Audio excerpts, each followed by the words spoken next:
আসসালামু আলাইকুম বন্ধুরা, আমি কল্পনা ডেলিতে তোমাকে স্বাগত। আজকে আমি খুবই মজাদার ডিম পরোটা করে দেখাবো তোমাকে। তোমরা যদি আমার চ্যানেলে নতুন হয়ে থাকো তাহলে সাবস্ক্রাইব করো। এই ডিম পরোটা বানানো কিন্তু খুবই সহজ, আবার খেতেও অনেক মজা লাগে। ছোট বড় সকলেই কিন্তু এই পরোটা সেই পছন্দ করে। আমাকে তুবা মনির তো সেই পছন্দ।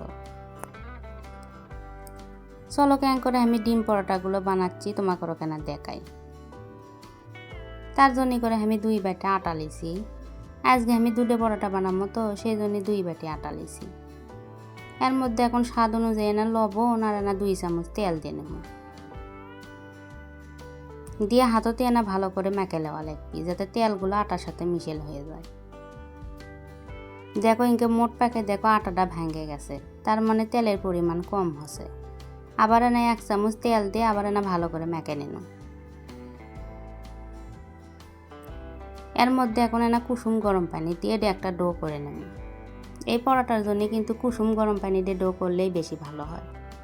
ডোটা আবার নরম নরম থুয়ে দেবো তো ওই জন্য কুসুম গরম পানি ভালো হবে। ডো করা হয়ে গেছে। এর উপর আবার তেল মেখে নিয়ে 10-15 মিনিটের জন্য ঢেকে থুয়ে দেবো।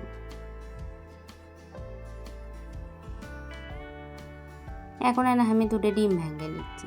যেহেতু 2 পরোটা বানাবো তো ওই জন্য করে 2 ডিম ভেঙে নিচ্ছি। এর মধ্যে এখন স্বাদ অনুযায়ী লবণ দিন, দিয়ে ডিমগুলো ভালো করে ফেটে নেব। এদিকে আমি হাঁসেলোর জালটা ধরে নিয়ে ডিমগুলো ভেজে নিচ্ছি। ডিম ভাজাটা যতটা সম্ভব ঝুরঝুরো করে করা লাগবে।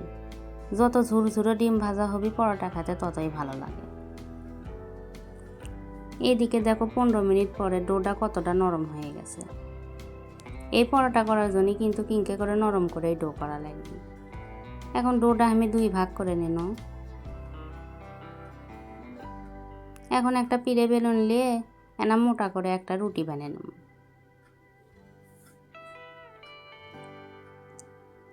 রুটিটা কিন্তু আবার একবারে বেশি মোটাও করবো না, বেশি পাতলাও করবো না। এই পরোটা করার জন্য করে মাঝারি সাইজের রুটি করে নেওয়া লাগবে।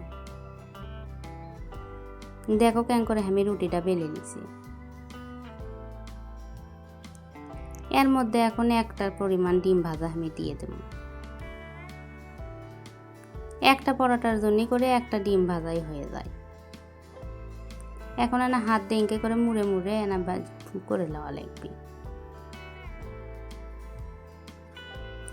মুড়ে মুড়ে ভাজ করে নিয়ে দেখো মুখটা ভালো করে আটকে দেওয়া লাগবে।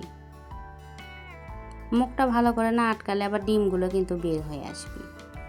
এখন অল্প করে আটালে আলতো হাতে কোনো রকম বেলে নেব। পরোটাটা বেশি বড় করবো না তো, আর আলতো হাতেই কিন্তু বেলে নেওয়া লাগবে। তাছাড়া আবার ডিমগুলো বের হয়ে আসবে, ওটা আবার দেখতে অতটা ভালো লাগবে না। তোমরা যারা এখনো ইনকে করে ডিম পরোটা করে খাওনি, একদিন হলেও করে খাইয়ে দেখো, খেতে কিন্তু খুবই মজা লাগে। সকালের নাস্তা কিংবা বিকেলের নাস্তা, আবার ছোট ছোলপুলের টিফিনেও কিন্তু কিনকে ডিম পরোটা দেবার পারো। ছোলপুলে করে টিফিনে তিনকে ডিম পরোটা দিলে দেখবা ডিম পরোটা খাইয়ে টিফিন বক্স খালি করে নিয়ে যাচ্ছে। পরোটাটা ভালো করে ভেজে নেওয়া লাগবে। দেখো তেল দেওয়ার পরে কিন্তু আস্তে আস্তে ফুলে উঠবে। আর পরোটাটা কিন্তু লাল লাল করে ভেজে নেওয়া লাগবে।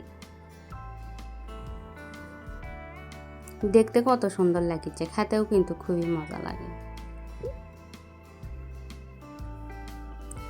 তোমাদের কাছে যদি আমার ভিডিওটা ভালো লাগে তাহলে লাইক কমেন্ট শেয়ার করে দিও।